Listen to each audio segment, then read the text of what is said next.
নমস্কার, আমি প্রীতি। আবারও চলে আসলাম নতুন একটা ভিডিও নিয়ে। গর্ভবতী মায়েদের জন্য আমাদের নতুন সরকার একটা প্রকল্প চালু করেছেন। যেই প্রকল্পের কথা আপনারা কম বেশি সবাই শুনেছেন।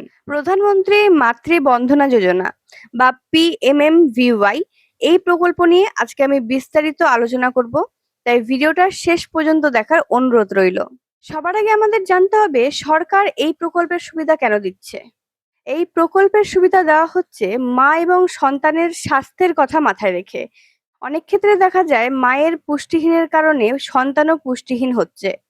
সেই চিন্তা ভাবনা মাথায় রেখে আমাদের বর্তমান সরকার এই নতুন প্রকল্পটি চালু করেছেন। প্রথম সন্তানের ক্ষেত্রে পাবেন 5,000 টাকা এবং দ্বিতীয় সন্তান যদি কন্যা সন্তান হয় তাহলে আপনারা পাবেন 6,000 টাকা। আপনার আধার কার্ডের সাথে ফোন নাম্বারের লিঙ্ক থাকতে লাগবে, আপনার রেশন কার্ড লাগবে, আপনার ভোটার কার্ড লাগবে। আপনি যে গর্ভবতী তার একটা প্রমাণ লাগবে। সেটা প্রেগন্যান্সি কিট হোক বা আপনি যে ডক্টর দেখিয়েছেন তার প্রেসক্রিপশন হোক, যেকোনো একটা তথ্য আপনাকে দিতে লাগবে। বলি কোথায় আবেদন করবেন? আপনার কাছে পিঠে যে স্বাস্থ্য কেন্দ্র আছে সেখানেও করতে পারেন, অঙ্গনওয়াড়িতেও করতে পারেন। অনেক জায়গায় অনলাইন থেকেও আবেদন করা যাচ্ছে। আপনারা চাইলে অনলাইনেও আবেদন করতে পারেন। এই প্রকল্পের কোনো কিছু আপনাদের অজানা থাকলে বা কোনো তথ্য আপনাদের অজানা থাকলে আমাকে কমেন্ট করতে পারেন।